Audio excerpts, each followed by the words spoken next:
Hi friends, good evening.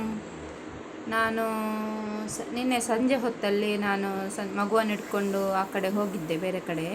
ಯಾಕಂತ ಹೇಳಿದರೆ ಮನೆಯಲ್ಲೇ ಇರೋದಲ್ಲ, ಹಾಗೆ ಮಗುವನ್ನು ಇಟ್ಕೊಂಡು ಹೋಗಿದ್ದೆ. ಅಲ್ಲಿ ಬರುವಾಗ ನನಗೆ ನುಗ್ಗೆಕಾಯಿ ಸೊಪ್ಪು ಸಿಕ್ಕಿತು, ಅದು ಮತ್ತು ತಿನ್ನುವ ಪನಿನೇರಲ್ಲಿ ಇಟ್ಕೊಂಡು ಬಂದ್ವಿ ನಾವಿಬ್ಬರು. ಮತ್ತು ಅಕ್ಕನ ಮಕ್ಕಳು ಮನೆಗೆ ಹೋಗಿದ್ದಾರೆ, ಹಾಗೆ ನಾನು ಮತ್ತು ಮಗು ಮಾತ್ರ ಇಬ್ಬರು. ಸುಮ್ಮನೆ ಹೀಗೆ ಸಂಜೆ ಹೊತ್ತಲ್ಲೊಂದು ಸುತ್ತಾಡಿಕೊಂಡು ಬಂದೆ. ಮಗುವಿನ ಕೈಯಲ್ಲಿ ನೋಡೋದು ಜಮನೇರಳೆ, ಪನಿನೇರಳೆ ಅಂತ ಹೇಳ್ತಾರೆ, ಆ ಟೈಪ್ ಒಂದು ಕಾಯಿ, ಮತ್ತು ನುಗ್ಗೆ ಸೊಪ್ಪು ಸ್ವಲ್ಪ ಇಟ್ಕೊಂಡು ಬಂದೆ ಪಲ್ಯ ಮಾಡೋಣ ಅಂತ. ಸಂಜೆ ಬರುವಾಗ ಅವತ್ತು ಫಂಕ್ಷನ್ ಇತ್ತು ರಾತ್ರಿ, ಹಾಗೆ ಎಲ್ಲ ಗಿಡಗಳಿಗೆಲ್ಲ ಲೈಟಿಂಗ್ಸ್ ಹಾಕಿದ್ರು. ನಾನು ವೀಡಿಯೋಸ್ ಮಾಡ್ತಿದ್ದೆಲ್ಲ, ನದಿ ಸೈಡಲ್ಲೆಲ್ಲ ಲೈಟಿಂಗ್ಸ್ ಹಾಕಿದ್ರು ಹಾಗೆ. ಮತ್ತು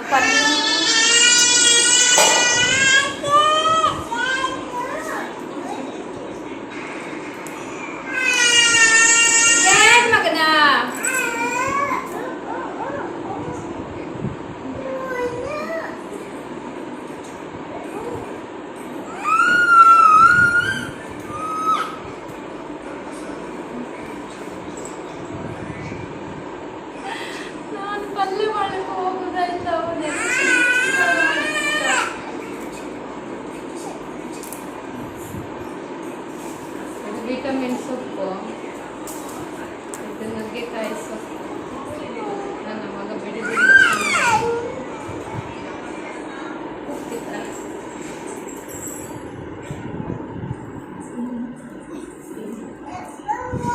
ಮಡಲ್ ನೋಡಿ ಕೈಯಲ್ಲಿ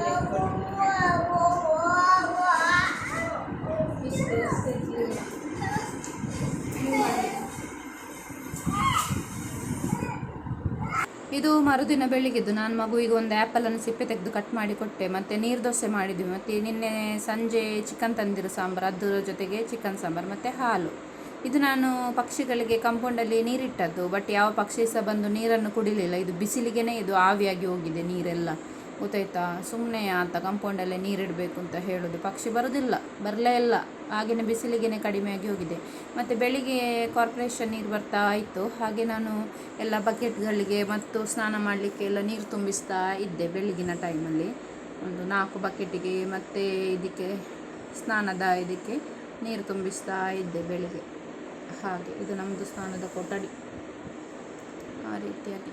ಮತ್ತು ಮಧ್ಯಾಹ್ನ ನನ್ನ ಹಸ್ಬೆಂಡ್ ಕೆಲಸ ಮಾಡಿ ಬೇಗ ಬಂದರು. ಇವತ್ತು ಬರುವಾಗ ನಮಗೆ ಮದಿಮಲ್ ಮೀನು ಮತ್ತು ಎಟ್ಟಿ ತಂದಿದ್ದರು. ಎಟ್ಟಿ ಅಂತೇಳಿದರೆ ಸಿಗಡಿಗೆ 200 ರುಪೀಸ್ ಅಂತೆ, ಅಷ್ಟು ಸ್ವಲ್ಪಕ್ಕೆ ನೋಡಿ, ದೊಡ್ಡ ಇದೆ. ಮತ್ತು ಮದಿಮಲ್ ಮೀನಿಗೆ 300 ರುಪೀಸ್ ಅಂತ ಹೇಳಿದರು, 300 ರೂಪಾಯಿ. ಎಟ್ಟಿಗೆ 200 ರೂಪಾಯಿ ಅಂತ ಹೇಳಿದರು. ಒಟ್ಟಿಗೆ 500 ರೂಪಾಯಿದು ಮೀನು ತಂದಿದ್ದೇನೆ ಅಂತ ಹೇಳಿದರು. ಮತ್ತು ಮೀನನ್ನು ಸರಿ ಮಾಡಿಸಿಕೊಂಡೇ ತಂದಿದ್ದಾರೆ. ಅಲ್ಲೇ ಮೀನು ತೊಗೊಳ್ತಾರಲ್ಲ, ಅಲ್ಲೇ ಕಟ್ಟಿಂಗ್ ಮಾಡಿ ಕೊಡೋರು ಇರ್ತಾರೆ. ಹಾಗೆ ಅವರಿಗೆ ಮೀನು ಇದು ಮದಿಮಲ್ ಮೀನಿಗೆ 10 ರೂಪಾಯಿ ಅಂತೆ, ಎಟ್ಟಿಗೆ 10 ರೂಪಾಯಿ ಅಂತೆ. 20 ರೂಪಾಯಿ ಕೊಟ್ಟು ಅಷ್ಟು ಮೀನನ್ನು ಸರಿ ಮಾಡಿಸಿಕೊಂಡು ತಂದಿದ್ದಾರೆ. ಹಾಗೆ ಇಲ್ಲಿ ನಾನು ಅದನ್ನು ತೊಳಿತಾ ಇದ್ದೇನೆ. ಎಟ್ಟಿಯನ್ನು ತೊಳೆಯುವಾಗ ಉಂಟಲ್ಲ, ಎಟ್ಟಿದ್ದು ಬೆನ್ನುಂಟಲ್ಲ, ಬೆನ್ನಿನಲ್ಲಿ ಒಂದು ಈ ಥರ ಕತ್ತಿಯಲ್ಲಿ ಚಾಕಲ್ಲಿ ಈ ಥರ ಕಟ್ ಮಾಡಿದರೆ ಬೆನ್ನಿನಲ್ಲಿ ಒಂದು ಉದ್ದ ಟೈಪ್ ಒಂದು ವೇಸ್ಟೇಜ್ ಇರುತ್ತೆ, ಅದರದ್ದು ಅದನ್ನು ತೆಗಿಬೇಕಾಗ್ತದೆ ನಾವು. ಹಾಗೆ ನಾನು ಅದು ಕ್ಲೀನ್ ಮಾಡ್ತಾ ಇದ್ದೇನೆ. ಮತ್ತು ಎಟ್ಟಿ ಕ್ಲೀನ್ ಮಾಡೋದು ಸುಲಭ, ಆದರೆ ನನ್ನ ಹಸ್ಬೆಂಡು ಕ್ಲೀನ್ ಮಾಡಿಸಿ ತಂದರು. ಅಂದರೆ ಮಧ್ಯಾಹ್ನ ಊಟಕ್ಕೆ ಅಂತ ಬಂದಿದ್ರಲ್ಲ, ಬಂದ ತಕ್ಷಣ ಬೇಗ ಊಟ ಮಾಡಲಿಕ್ಕಾಗುತ್ತೆ ಅಂತ ಹೇಳಿದರೆ ಸರಿ ಮಾಡಿಕೊ ನಾನು ಕೂತ್ಕೊಳ್ಬೇಕಲ್ಲ, ಅದಕ್ಕೋಸ್ಕರ ಕ್ಲೀನ್ ಮಾಡಿಸಿ ತಂದರು. ಎಷ್ಟು ಕ್ಲೀನ್ ಮಾಡಿ ತಂದರು ಸಹ ನಾವು ತೊಳಿಲೇಬೇಕಲ್ಲ ನೀರಲ್ಲಿ, ನೋಡಿ ಆ ರೀತಿ ಬರ್ತದೆ, ಅದನ್ನು ತೆಗಿಬೇಕು, ಅದು ವೇಸ್ಟ್.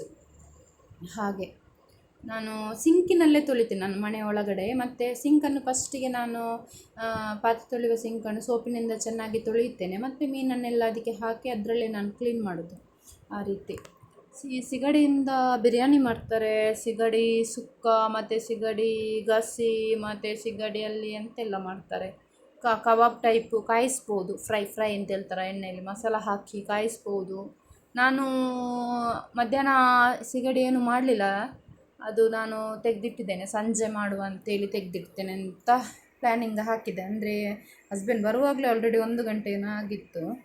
ಹಾಗೆ ಒಳ್ಳೆ ಆಗುತ್ತೆ, ತುಂಬ ಟೇಸ್ಟ್, ಗೊತ್ತಾಯ್ತಾ. ಸಿಗಡಿ ನೀವು ತಿಂದಿದ್ದೀರಾ, ಮಾಡಿದ್ದೀರಾ ಒಂದು ದಿನ ಆದರೂ? ಹಾಗೆ ನಾನು ನಿಮಗೆ ಕ್ಲಿಯರಾಗಿ ಇಲ್ಲಿ ತೋರಿಸ್ತಾ ಇದ್ದೇನೆ, ನೋಡಿ ಯಾವ ರೀತಿ ಅಂತ ಹತ್ತಿರದಿಂದ ಕ್ಲೀನ್ ಮಾಡೋದು. ತಲೆ ಇರ್ತದೆ, ತಲೆ ತೆಗೆದು ಅದರ ಕಾಲು ತೆಗೆದು ಸಿಪ್ಪೆಯನ್ನು ತೆಗೆದಿದ್ದಾರೆ ಅದರಲ್ಲಿ. ಮತ್ತು ಚಿಕ್ಕ ಸಿಗಡಿ ಆದರೆ ಅದನ್ನು ಹಾಗೆ ಇಡೀನೇ ಹಾಕಲಿಕ್ಕಾಗುತ್ತೆ. ಈ ಥರ ದೊಡ್ಡ ಸಿಗಡಿ ಆದರೆ ಅದನ್ನು ಹೊರಗಡೆದು ಸಿಪ್ಪೆಯನ್ನು ತೆಗಿಬೇಕಾಗುತ್ತೆ.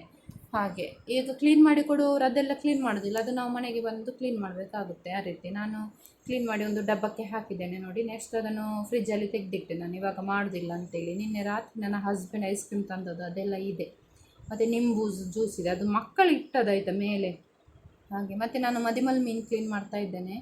ಮದಿಮಲ್ ಮೀನಿಗೆ ಎಂತ ಹೇಳ್ತಾರೆ ಕನ್ನಡದಲ್ಲಿ, ಏನು ಹೇಳ್ತಾರೆ ನನಗೆ ಗೊತ್ತಿಲ್ಲ ಹೆಸರು.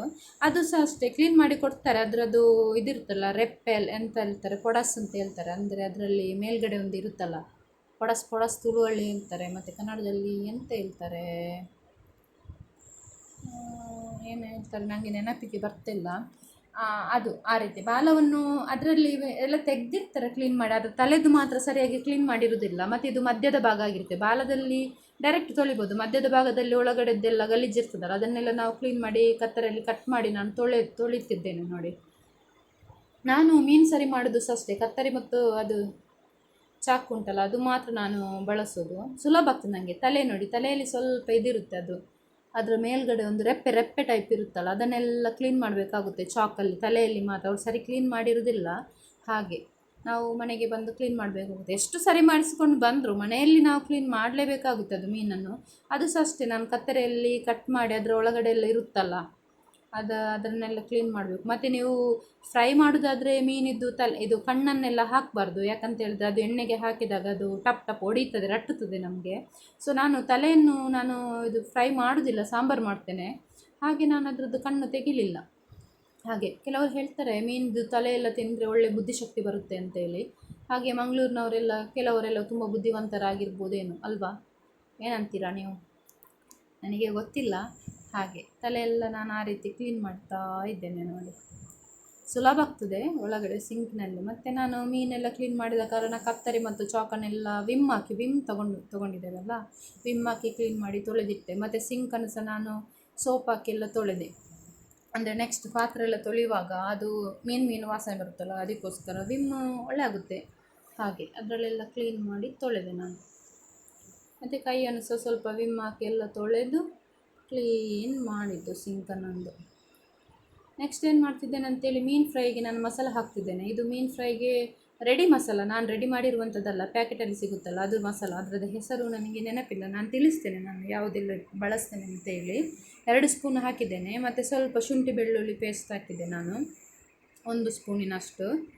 ಜಿಂಜರ್ ಗಾರ್ಲಿಕ್ ಪೇಸ್ಟ್ ಅಂತ ಹೇಳ್ತಾರಲ್ಲ ಅದು.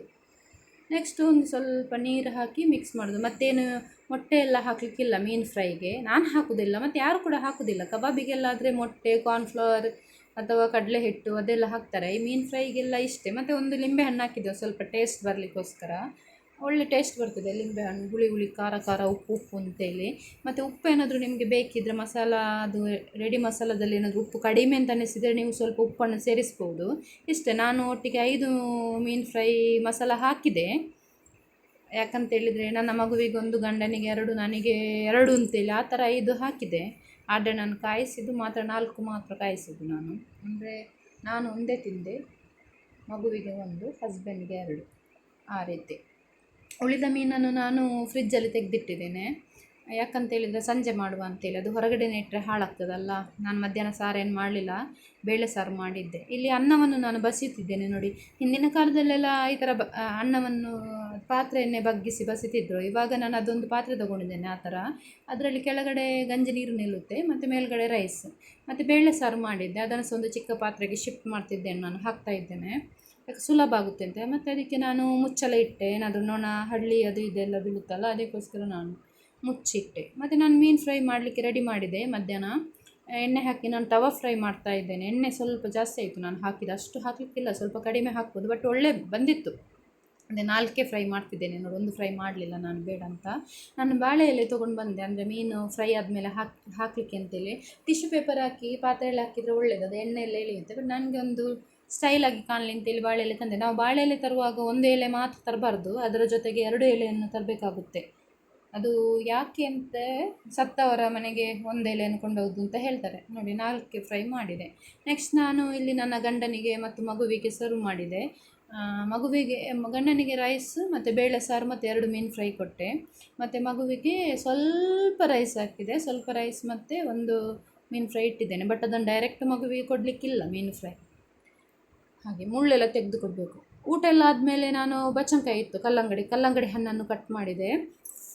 ಕಲ್ಲಂಗಡಿ ಹಣ್ಣು ಊಟ ಆದಮೇಲೆ ನನ್ನ ಹಸ್ಬೆಂಡ್ ತಂದಿದ್ದರು. ಅದಕ್ಕೆ ಎಷ್ಟು ರೂಪಾಯಿ ಅಂತ ಗೊತ್ತಿಲ್ಲ ನನಗೆ. ಕಲ್ಲಂಗಡಿ ಹಣ್ಣಿಗೆ ಒಂದು ಅನಾನಸ್ ತಂದಿದ್ದಾರೆ. ಒಂದು ಅನಾನಸ್ಗೆ 200 ರುಪೀಸ್ ಅಂತೆ. ಅದು ಇವತ್ತು ನಾನು ಈಗ ಕಟ್ ಮಾಡಲಿಲ್ಲ ಮಧ್ಯಾಹ್ನ, ಹಾಗೆ ನಾನು ಕಲ್ಲಂಗಡಿ ಹಣ್ಣನ್ನು ಕಟ್ ಮಾಡಿದೆ. ನಾನು ಆ ರೀತಿ ಕಟ್ ಮಾಡ್ತೇನೆ, ರೌಂಡಾಗಿ ಕಟ್ ಮಾಡಿ ಅದರ ಸಿಪ್ಪೆ ತೆಗೆದು ಮತ್ತು ಚಿಕ್ಕ ಚಿಕ್ಕ ಪೀಸ್ ಮಾಡ್ತೇನೆ. ಯಾಕಂದರೆ ಮಗು ಎಲ್ಲ ತಿಂತಾನಲ್ಲ, ಅದಕ್ಕೋಸ್ಕರ ನಾನು ಆ ರೀತಿ ಕಟ್ ಮಾಡೋದು. ಚಿಕ್ಕ ಚಿಕ್ಕ ಪೀಸ್ ಮಾಡ್ತೇನೆ ನೋಡಿ, ಆ ರೀತಿ ಕಟ್ ಮಾಡ್ತೇನೆ ನಾನು. ಕಟ್ ಮಾಡಿ ಎರಡು ಸ್ಲೈಸನ್ನು ಕಟ್ ಮಾಡಿದ್ದೇನೆ. ಅಕ್ಕನ ಮಕ್ಕಳಿಲ್ಲ, ಸ್ವಲ್ಪ ಬೇಜಾರಾಗ್ತದೆ, ಯಾಕಂತ ಹೇಳಿದ್ರೆ ಅವರೆಲ್ಲ ತಿಂತಾಯಿದ್ರು. ಹಾಗೆ ನೆಕ್ಸ್ಟ್ ಅದಕ್ಕೆ ನಾನು ಉಪ್ಪು ಸೇರಿಸ್ತೇನೆ. ಇಲ್ಲಿ 2 ಸ್ಲೈಸ್ ಕಟ್ ಮಾಡಿದ್ದೇನೆ, ಮತ್ತು ಉಪ್ಪು ಸೇರಿಸ್ತೇನೆ. ಉಪ್ಪು ಸೇರಿಸಿ ತಿನ್ನೋದು. ಇಷ್ಟೇ ಇವತ್ತಿನ ದಿನದ ಲಾಗ್. ಹಾಗೆ ಮತ್ತು ನೀವೆಲ್ಲ ಹೇಗೆ ತಿಂತೀರಿ ಕಲ್ಲಂಗಡಿ ಹಣ್ಣನ್ನು? ನನ್ನ ರೀತಿಯ, ಇದೇ ರೀತಿಯ. ನನ್ನ ಮಗು ಬಂದ ಆಯಿತಾ, ನಂದೆಲ್ಲ ಅಡುಗೆ ಆಗುವಷ್ಟರಲ್ಲಿ ನನ್ನ ಮಗು ಬಂದ, ಸ್ವಲ್ಪ ತಪ್ಕೊಂಡ ಮತ್ತು ಸೀದಾ ಹೋದ. ಏನೋ ಖುಷಿ ಆಯಿತು. ನನ್ನ ಹಸ್ಬೆಂಡ್ ಇದ್ರಲ್ಲ, ಹಾಗೆ ಸುಮ್ಮನೆ TV ನೋಡ್ತಾ ಇದ್ದಾನೆ ಪಾಪ. ಹಾಗೆ ಕೆಲವು ಸಲ ಬಿಡೋದಿಲ್ಲ ಕೆಲಸ ಮಾಡಿ, ಕೆಲವು ಸಲ ಬಿಡ್ತಾರೆ. ನಾನು ಸ್ಟಿಕ್ ಹಾಕಿದೆ, ಹಲ್ಲಿಗೆ ಹಾಕ್ತಾರಲ್ಲ ಅದು ಟೂತ್ ಪಿಕ್ ಅಂತ ಹೇಳ್ತಾರಲ್ಲ, ಅದೇ ಅದರಲ್ಲಿ ನಾನು ತಿಂದೆ ಅಷ್ಟೇ. ಇಷ್ಟೇ ಫ್ರೆಂಡ್ಸ್ ಇವತ್ತಿನ ದಿನದ ಲಾಗ್. ಬಾಯ್ ಬಾಯ್, ಟೇಕ್ ಕೇರ್.